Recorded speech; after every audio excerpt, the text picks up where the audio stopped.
Demək, bu gün belə bir vacib teoremə baxacağıq. L'Hopital qaydası, L'Hopital teoreminə baxacağıq. L'Hopital teoremi nə vaxt tətbiq edilir? Əgər biz limiti hesablayarkən 0 bölək 0 və yaxud da sonsuzluq bölək sonsuzluq şəklində qeyri-müəyyənliklər alırıqsa, bu qeyri-müəyyənliyi aradan qaldırmaq üçün sürətdən də ayrıca teoremə tapırıq, məxrəcdən də ayrıca teoremə tapırıq.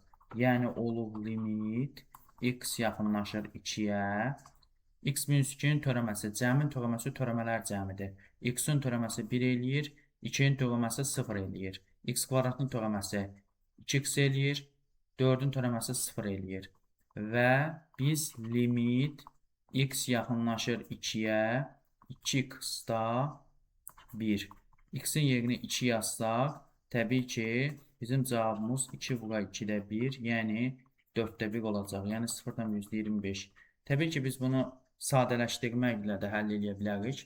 Amma bəzi tip suallar olur ki, biz orada sadələşmə apara bilmirik. Ona görə də L'Hopital